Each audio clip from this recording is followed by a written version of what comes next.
자, 기도하는 마음으로 한번 따라 하시겠습니다. 내가 받은 구원을 감사하며 감격하게 하시고 그 은혜를 나누고 전하게 하소서. 아멘. 구원에 대한 감사와 감격이 날마다 또한 세월이 흘러갈수록 또 믿음이 자랄수록 더 커지기를 주의 이름으로 축복합니다. 구원받은 성도는 예수님을 믿기 전과 믿은 후의 삶이 완전히 달라졌습니다. 그냥 변한 게 아니라 완전히 새로운 피조물이 된 거예요. 우리의 신분이 달라지고 영적 상태가 완전히 달라졌어요. 죄인인 우리가 그리스도의 십자가와 부활의 복음을 믿었기 때문이에요. 우리는 제사함 받아 하나님의 자녀가 된 줄 믿습니다. 또한 지옥 갈 영혼이 영생을 얻게 되어 천국에 가게 된 줄 믿습니다. 그러니까 완전히 달라진 거예요.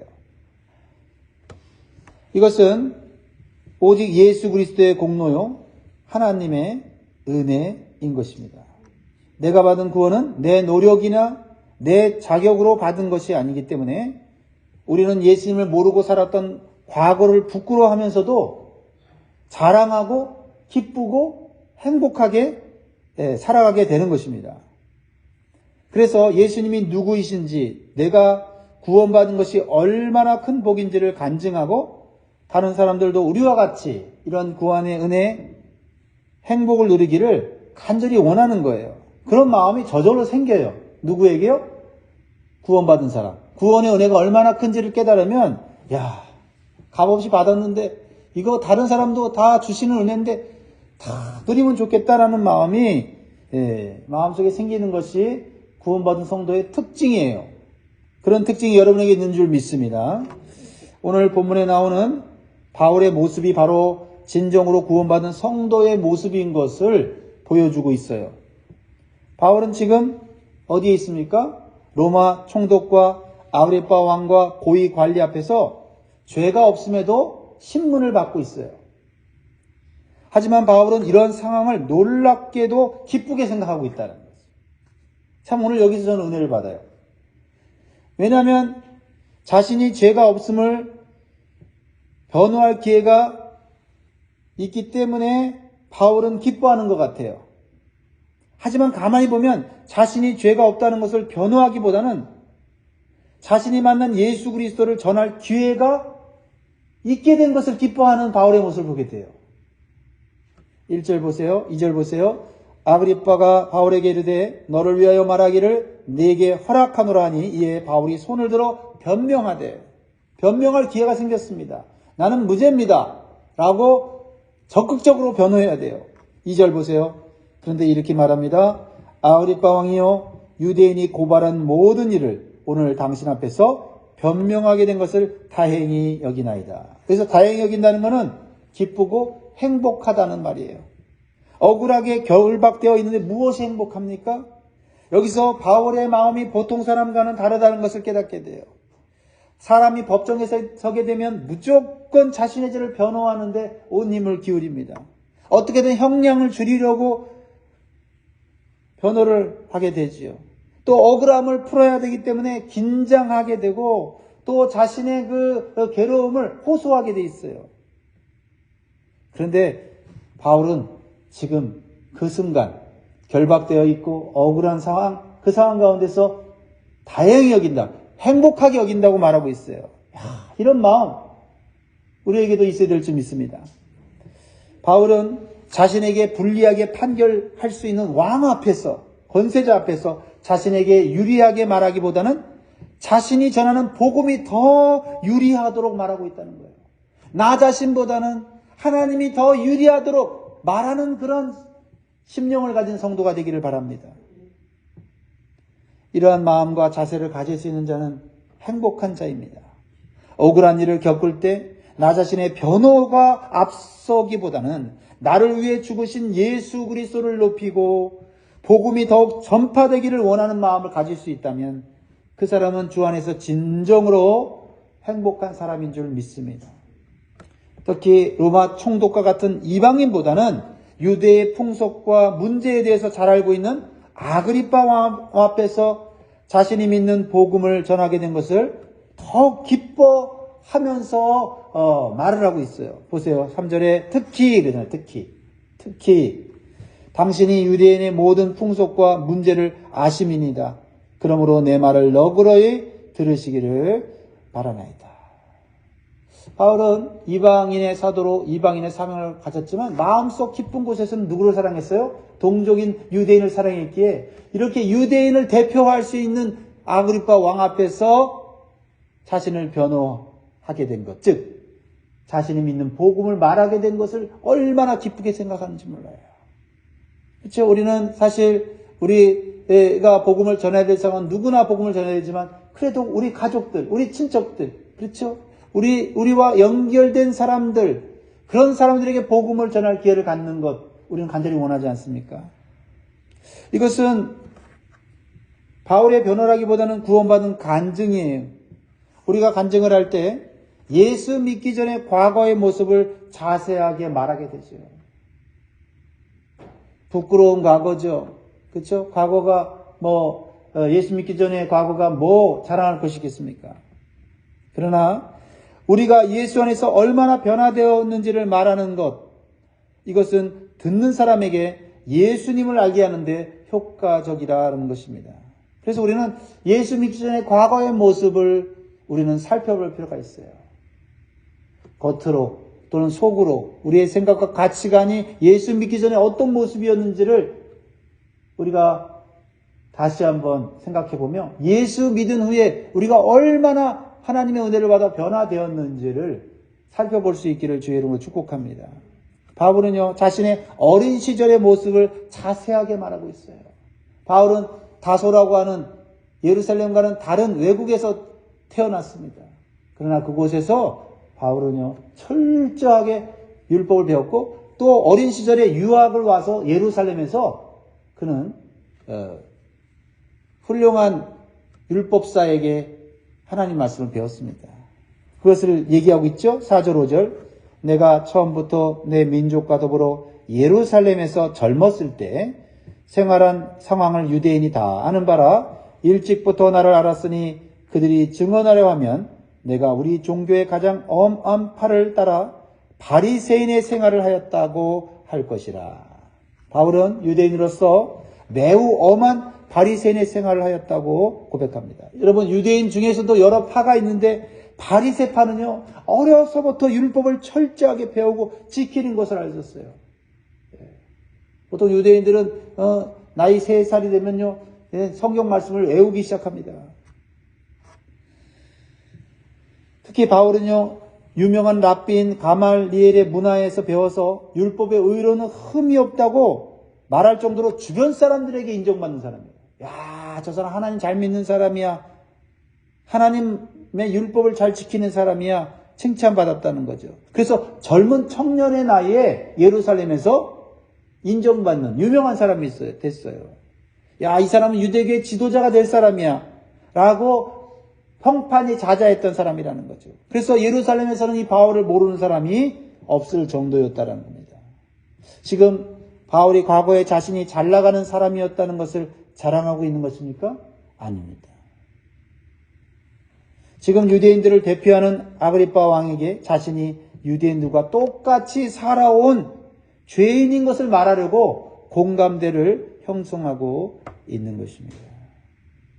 우리는 복음을 전할 때 내 과거의 삶을 나눔으로써 상대방과 같은 삶을 살아왔다는 것을 나누는 것이 효과적이에요. 나도 당신처럼 그렇게 살았습니다.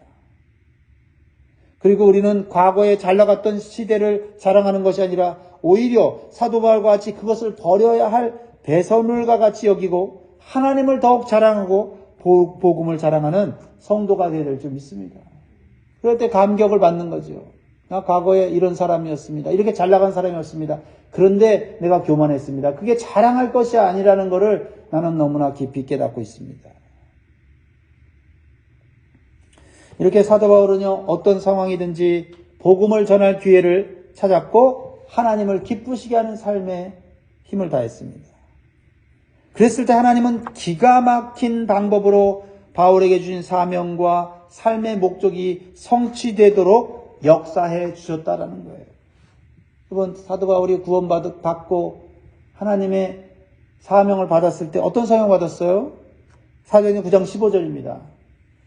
주께서 이르시되 가라, 이 사람은 내 이름을 이방인과 임금들과 이스라엘 자손들에게 전하기 위하여 택한 나의 그릇이라. 이거 이제 바로 예수 믿은 지 며칠도 안 된 바울에게 주신 하나님의 말씀이에요. 바울을 위한 특별한 계획이에요.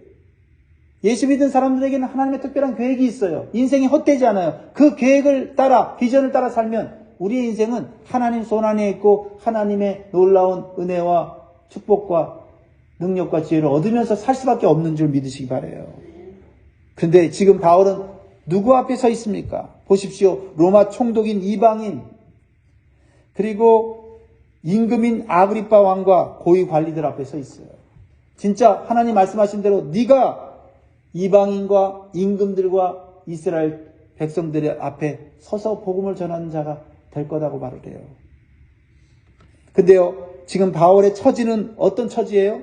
억울하게 감옥에 갇혔고 결박한 채로 신문을 바꾸는 초라한 모습으로 서 있어요. 그런데 놀랍게도 하나님의 약속의 말씀은 지금 성취되고 있다라는 거죠.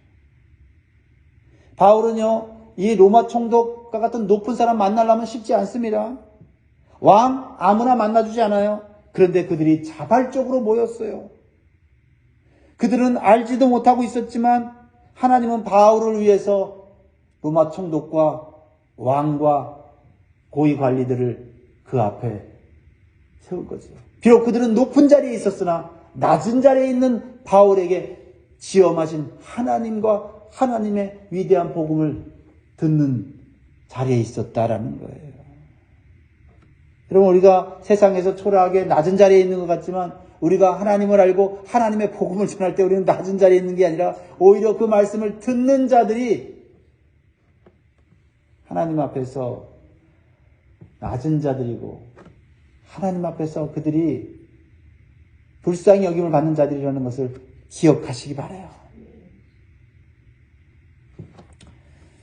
그러므로 우리가 어떤 환경에 있느냐가 중요한 것이 아니라 내게 주신 사명과 비전이 이루어지느냐가 더욱 중요한 거예요.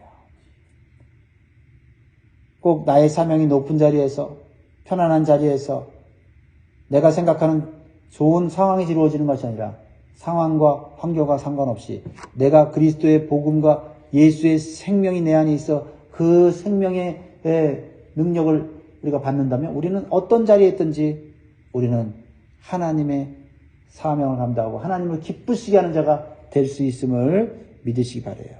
그래서 바울처럼 결박된 채로 나는 행복합니다, 이렇게 말할 수 있는 자가 되는 것이죠. 이제 바울은 본격적으로 복음을 전할 기회를 찾습니다. 바울은 자신이 가진 소망이 모든 유대인들이 가졌던 소망과 같다고 말하고 있어요. 그것이 무엇입니까? 모든 유대인들이 가졌던 소망? 메시아가 오실 것이라고 하는 소망이에요. 그리고 종말에 죽은 자의 부활이 있을 거라고 하는 소망이에요. 그런데 예수님께서 메시아로 그리스도 오셨고 죽은 자가 부활한다는 것을 보여주셨습니다. 바울은 이렇게 자신이 믿는 소망이 유대인들이 믿는 소망과 같다고 얘기를 해요. 그러면서 역설적으로 얘기하고 있죠.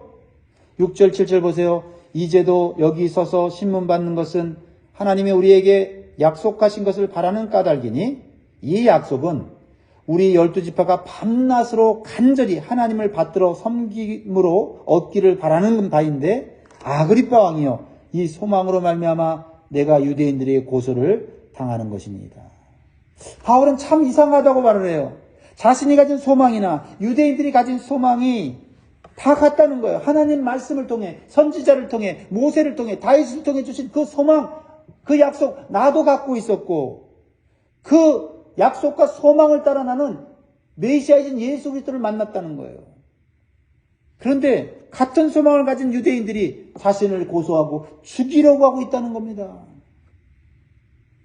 여러분, 너무나도 이상하지 않습니까? 하나님께서 조상 때부터 모든 이스라엘 백성들에게 주셨던 약속과 소망은 죽은 자가 다시 살아나는 부활의 소망이고 메시아가 오시는 소망이에요. 그런데 이것이 예수 그리스도를 통해서 이루어졌는데 같은 소망을 가졌으면서도 예수님을 알아보는 자가 있고 예수님을 알아보지 못하는 자가 있었다는 거죠. 그렇죠? 그러니까 바울과 고소하는 유대인들의 공통점은 하나님이 주신 약속과 소망이 같다는 것이고 차이점은 뭐예요? 이미 그 약속과 소망이 예수 그리스도를 통해서 이루어졌는데 바울은 믿고 있고 그들은 믿지 못하고 있다는 거예요. 이것은 오늘날도 일어날 수 있는 현상이에요. 교회 안에서도 일어날 수 있다는 거죠. 같은 교회를 다니고 예수님을 믿는다고 하는 교인들 중에도 예수님의 부활을 믿는 사람이 있고 예수님의 부활을 믿지 못하는 사람이 있다는 거예요.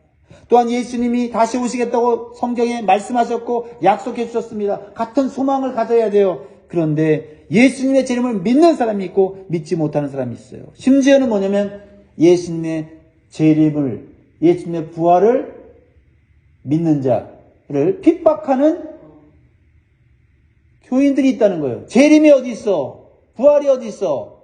그냥 이 땅에서 예수 믿고 선하게 살면 되지. 말하는 자들도 있다는 거죠. 이게 이상한 일이라는 거예요. 같은 성경, 같은 하나님, 같은 하나님의 약속과 소망을 가졌음에도 불구하고 진리를 통해서 예수 그리스도를 만나지 못한다면 진정한 그리스도인이 아니라는 것입니다. 그래서 바울과 아그리빠 왕과 고위 관리들에게 바울은 강하게 하나님의 능력에 대해서 말하고 있어요. 예수의 부활을 믿지 못하고 그걸 부정하라는 사람들이죠. 근데 하나님이 어떤 분이라고 말하고 있습니까? 8절 같이 있습니다. 중요한 메시지죠. 시작. 당신들은 하나님이 죽은 사람을 살리심을 어찌하여 못 믿을 것으로 여기나이까. 여러분, 다 하나님을 알고 믿는 사람들이 거기에 모였어요. 이제 바울은 더 강하게 말하고 있죠. 인간을 창조하신 하나님께서 못할 것이 무엇이 있겠습니까? 천지를 창조하신 하나님께서는 무에서 유를 창조하신 전능하신 하나님이라는 거예요. 그렇다면 없는 자도 생명을 더 살게 하는데 죽은 자를 살리는 것이 하나님께 무슨 어려운 일이냐. 우리는 이것을 믿으면 성경에 약속된 모든 말씀을 믿지 못할 것이 없는 줄 믿습니다. 이제 바울은 더 강하게 자신의 과거를 말하면서 구원 간증을 말하기 시작해요. 자신이 과거에 하나님을 올바로 알지 못하고 올바로 해석하지 못하고 하나님의 뜻을 올바로 알지 못해서 자기 뜻대로 큰 죄를 지었다는 거예요. 여러분, 우리가 하나님의 뜻이라고 말하지만 잘 생각해 봐야 돼요. 때로는 내 생각을 하나님의 뜻이라고 생각할 때가 있어요. 하나님의 말씀을 덧붙여서 내 욕심을 이루려고 하는 때가 있지요. 우리도 복음을 전할 때 부끄러운 과거를 말하는 것은 그만큼 우리가 과거에 잘못 살았다는 것을 고백하는 거고 하나님의 은혜가 크다는 것을 말하기 위해서 우리는 과거에 잘못된 것을 말하고 고백할 필요가 있어요. 9절, 10절, 11절, 12절 보면 이 사도 바울이 얼마나 과거에 하나님 믿는다고 하면서 열심을 가졌지만 오히려 하나님을 대적하고 교회를 잔멸시키려고 하는 죄를 졌는지를 말하고 있어요. 9절에 나도 나사렛 예수의 이름을 대적하여 많은 일을 행하여야 될 줄 스스로 생각하고 예루살렘에서 이런 일을 행하여 대제사장들에게서 고난을 받아가지고 많은 성도를 옥에 가두며 또 죽일 때 내가 찬성 투표를 하였고 얼마나 큰 죄를 졌습니까?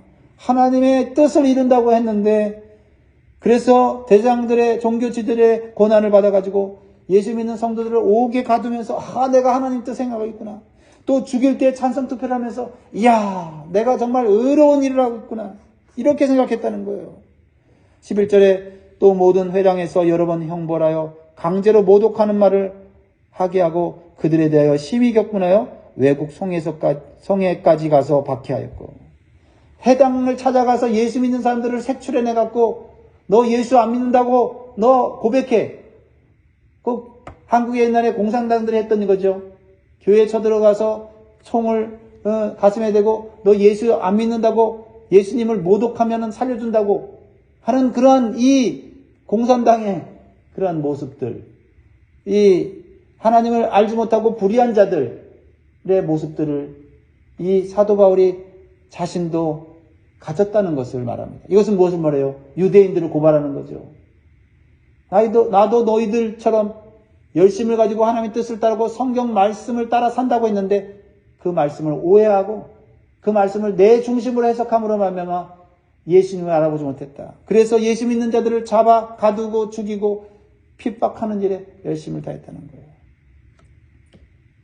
그러면서 12절에 그 일로 대제사장들의 고난과 이임을 받고 다메섹으로 갔느니라. 외국인 다메섹까지 갔다. 오지랖 넓게 외국까지 가서 예수 믿는 자들을 괴롭혔다는 거예요. 바울은 자신이 과거에 교만하고 큰 죄를 지은 죄인인 것을 말하고 있어요.